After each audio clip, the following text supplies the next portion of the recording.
Yeah, you could have bought a jolly nice house for the price of this car. I think it was Fangio who said, well, it might have been Ascari, said it flits like a bat round corners. Lovely. And that's coming from Fangio. Yes, so...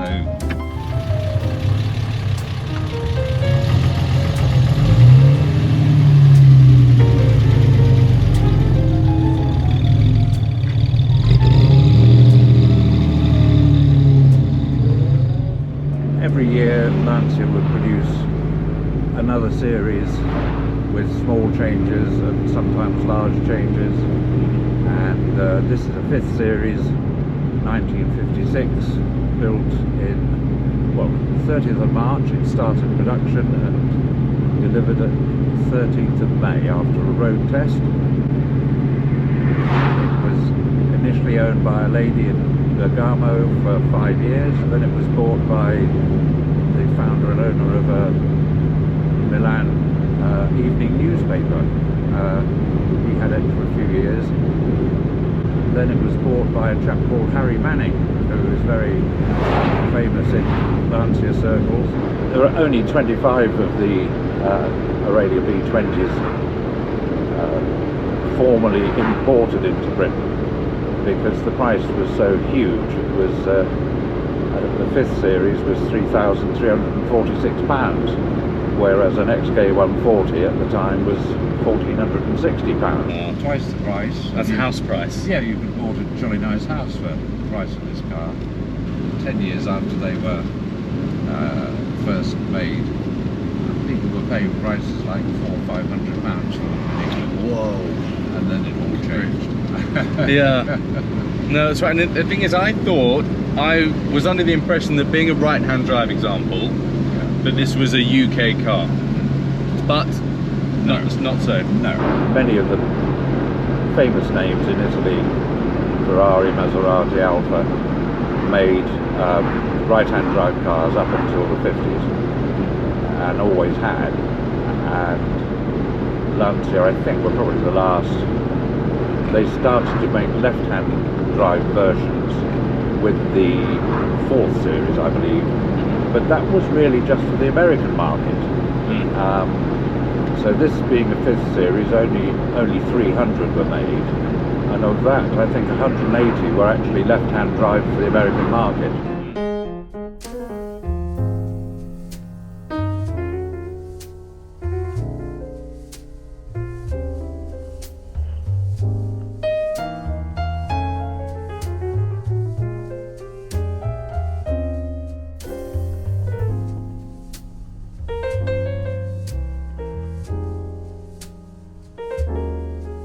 I'm afraid I did deviate from standard and got this much wider dimension rear view mirror, because the original is quite small, but now again in the 5th series they extended the size of the rear screen so I can see out very well.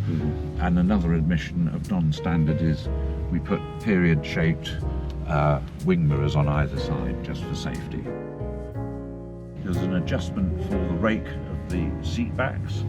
They're beautifully made. I had this completely remade by a perfectionist who literally took it completely apart and replaced anything that was worn, but we retained as much as possible, and we managed to get West of England cloth, which is what the original specification was, hard wearing, not leather, and very nice. And a lot of people have put carpets in. When the cars were originally sold, they had a rubber mat, which was very standard Italian feature. But putting the carpets in keeps it a bit quieter and it's a bit more comfortable. Now obviously it does seem strange to buy a right-hand drive car when you live in mainland Europe and you drive on the right-hand side of the road. Yeah. Actually, having driven in mainland Europe and on mountainous roads, it is a real benefit to be able to see the edge. Right. Yeah. And if you can't see the edge, you don't know where it is and you might go over it. Particularly in the 50s.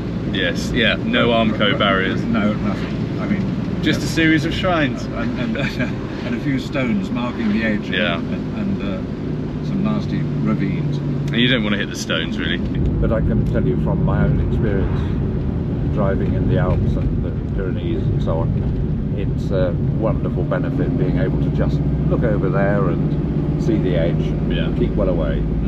You weren't particularly interested in cars? Not at all. I was fed up with cars. I've been responsible for car policies among many other things in companies, and it was just a battle with people who always said, well, instead of a Mondeo, could I have this second-hand Alfa Romeo? And you say, well, no, you can't, sorry, even if it is the same price. Yeah. So I wasn't that interested. I just bought, you know, second-hand BMWs and Mercedes and ran them for 4 or 5 years. It was the best, cheapest motoring, to be honest. Back in the late 50s in Southampton, an Aurelia, which I didn't know anything about at the time, came down London Road making this wonderful burbling noise and looking like something from Mars.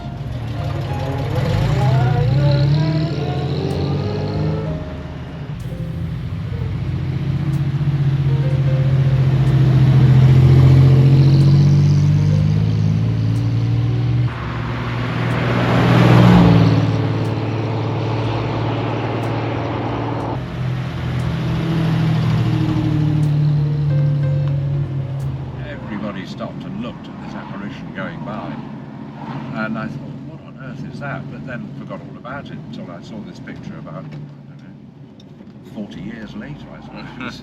And I thought, oh, that's what it was. And I saw That's one great. was for sale at a dealer in near Reading, and I phoned him up and said, can I just come and have a look? Because I just was fascinated by it. But unfortunately I caught the bug then. Yeah. Then you're catching the bug, and that can be, it happens to all of us petrol heads. It could be a Lamborghini busting past at 150 on the motorway and not knowing what that thing was, the noise of it, the look of it. And it's just the same story with this. It's a special car. It's a very special car. It looks very interesting. It sounds interesting, and it's a special thing, isn't it? I hadn't realised its history, its status among, you know, car buffs and aficionados, and I was incredibly fortunate that the preeminent expert on these cars lived about 40 minutes drive away. No, perfect. Peter Harding, and Peter, I first got in touch with him. Thus began a very, very happy association with Peter. I've met Peter a few times, and he really does know his stuff about Lancia. It's amazing. He was dedicated to authenticity as well. Peter worked on Flaminias and Fulvias and earlier cars, Augustas, even Stratos, Integrales. But his love was the B20, and he had one, a lovely one himself, a Pininfarina special. But it all sadly came to an end a couple of years ago when a neighbouring workshop caught fire and burnt the whole lot down, including a 6 Series Peter and I were working on, which was going to be beautiful concourse standard, but it was not to be. Clearly not. No, so an enormous amount of knowledge, spares, memorabilia, history went up in smoke. It is sad, isn't it? Very tragic. But he survived, and so did the dog. Yep, he and the dog came out, and Mickey, And a Fulvia survived. Mickey's Fulvia, his partner's Fulvia's pulled that out, so all wasn't lost. No, I suppose not, but it's still a nevertheless, sad day. a way of life and a life dedicated to this car and other cars, Lancias. Forced retirement. Yes.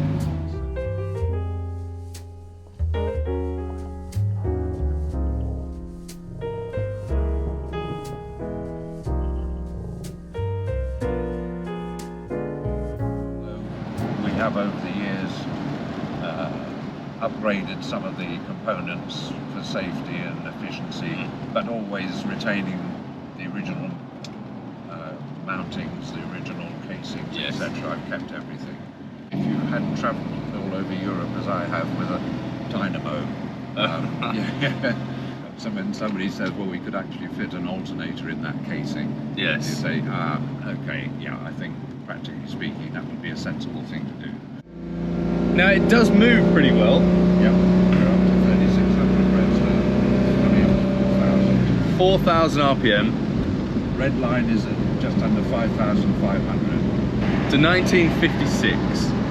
And we were in the UK. We were driving. What was it? Hillman mixers and Austin A30s. And you'd be lucky to get to 60 miles an hour. Well, if you did, you'd definitely know about it. Whereas this is capable of what? This will do 110.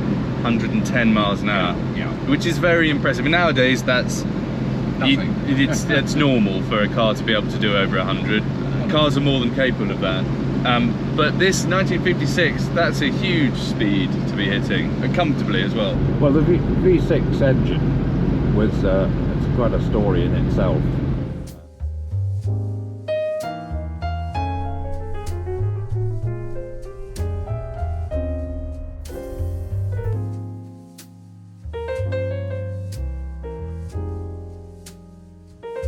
It was very difficult to balance the crankshaft of the V6, but their engineer Francesco Di Virgilio went away and worked out a method of doing it, and that method is still used today. Originally they were 1990 cc. As the coupe was made the following year by Pininfarina, the engine sizes were upgraded on the B20. I think it was the third series, it went up to 450cc, and yes, the engine was a great innovation, as was the rear suspension, because Di Virgilio was also responsible for designing the rear independent suspension, and was quite disappointed when 2 or 3 series in it was changed to a De Dion with semi-elliptical springs. Everything about Lancia was innovation, improvement. So throughout the life of the B20, they produced about 3,800 of them. All the body shells were hand-built, the vast majority by Pininfarina. They comprised about 110 individual hand-beaten panels that were gas-welded together. Huge, isn't it? It was done on a production line round the corner from Lancia, and then the bodies were taken round to Lancia to fit onto the platform base. But that was very much the way things were done by Italian coach builders. All the great names produced variations on the theme, but the Pininfarina one really became the standard. In fact, it was Lancia's own listed coupe. Consequently, you don't find a Pininfarina famous F badge on these cars, because they were subcontractors for the bodies for Lancia. There are a few specials which have got the badge on, and they're highly prized by the cognoscenti. But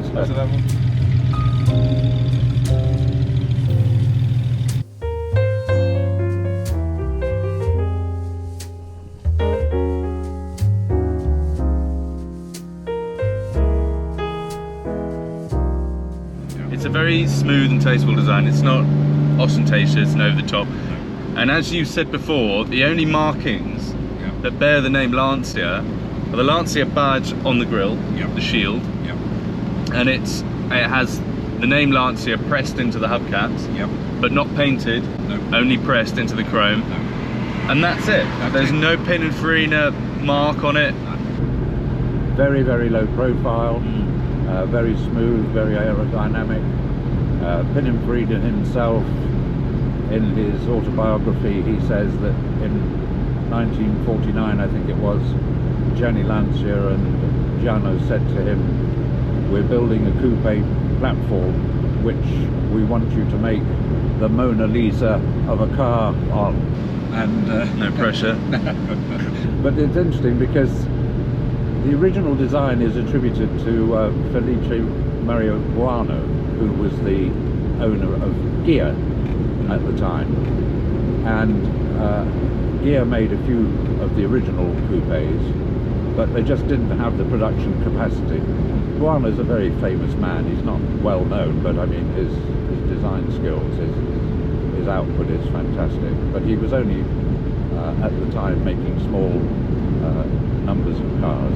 Pininfarina took it on after the initial first series, or he built first series as well, but then he continuously improved the body shaping over the course of the 5 or 6 years of the series of this car, and said it was always a tingling feeling in his hands when he when he was looking at it and feeling it and so on. So yeah, he was a remarkable man. This particular car, just about every panel was hand beaten, and it's amazing when you strip them down and see the care and attention and the curves. And well, there are so many. There are 110 separate panels, did you say? Yes. And it's still very, very light. Yeah. It's 1,200, just over 1,200 kilos. Is that right? Well, the first series, which had an aluminium bonnet and boot lid, weighed in at 1,000. By the time they'd got to the 6th series, this car had transformed from a sort of sporting coupe to a bit of a long-legged luxury Grand Tourer, and more weight had been added. Obviously the engines were bigger. In the 4th, I think, 5th series, they increased the size of the gearbox and the brake drums. Everything was then steel, there was no aluminium, and it went up over the course of the life of the car 250 kilos. So yes, it got heavier, it was more of a luxurious GT car. It has very narrow tyres, and for me that signifies a car which probably won't handle terribly well. I was wrong with this. Yeah. It handles. It also was one of the first cars to have Michelin X cross-ply tyres, and everything about the car was innovative. The rear transaxle with the gearbox, the clutch, the differential, the inboard finned drum brakes. You showed me in the Lancia book earlier a full diagram, a full drawing of the rear setup, the rear suspension, and the gearbox, which is mounted at the rear, under the back seat. Under the back seat, which gives this car a 50-50 weight distribution, which is the holy grail of design dynamics for cars, for handling, and how to make a car feel fantastic is to have a 50-50 weight distribution. So advanced. We're talking late 40s when that decision was made. Crazy. To primarily create more space for the front. In the earlier series, the back seat was really just a luggage bench. They later on added a cushion to sit on. But the main idea was we've got a front bench seat, which in those days would take 3 Italians. There's nothing, there's just a tunnel with the prop shaft running at engine speed right the way through to the rear. Plenty of space, big boot, ideal for Gran Turismo, right-hand drive, so you're up in the Alps, because these are all built in northern Italy. And lots of racing drivers bought these cars. So Fangio said, this is the car we would have made if we'd been engineers. Wow, that is impressive, isn't it? Yeah. And what I find interesting about these cars, and this car particularly, I appreciated this car visually. I thought it was, and I was aware of what a Lancia Aurelia was, and I've always quite liked them, but I didn't know that much about these cars until I got closer to this one. This is, with all the racing technology it has, and the 50-50 weight distribution, and the inboard suspension, it's very, very impressive, but also very luxurious at the time. And it marries the two very well, and it's not necessarily a route that most car manufacturers were going down. Ferrari were building race cars and road rally race cars, but they weren't particularly focused on the comfort. No, and this started out, I mean, the standard thing was rubber floor mats. These cars were not originally built particularly for comfort. On the other hand, they put a lot of attention to the seat development, and I think I mentioned to you before that I was told by Nigel Trode, a great enthusiast and very, very knowledgeable author on Lancia. Nigel said that they had tuned the seat springs to match the springing on the front suspension sliding pillars, Such was their attention to detail. Even silly things like the winder on the window has got a folding knob so it doesn't protrude onto your knee. Yeah. They just thought of so much. Yes. And they kept changing. So every series, so there were 6 series right through to 1957, they changed minor things that you wouldn't really think were necessary. Constant improvement, and in a way I feel a little bit sorry that they didn't continue this style in the same way that Porsche, which is still, you know, you can look at the history of Porsche cars and they're all readily recognizable. Yeah, absolutely. This was a great groundbreaking shape which was evolving, and Buono and Pininfarina were involved in developing these shapes, which went on and on. But Lancia changed dramatically after the B20 and B10 saloon were discontinued to a very big luxury car, the Flaminia, which at the time was the biggest car built in Italy. So David also has Flaminia, 1965? 63. 1963 Flaminia Touring 2.8 V6. And the only similarity on the interior that I can see is the steering wheel. Oh, and the instruments. Oh, the instruments, yes. Jaeger instruments. Too. But the interior itself, it looks very, very different. Yeah. I love it. I love the interior of this. It's such a classic design, very simple, very tasteful. Not to say that Flaminia isn't tasteful. No, but it's a different. It's a very different. It's very much more 60s in its design, I think.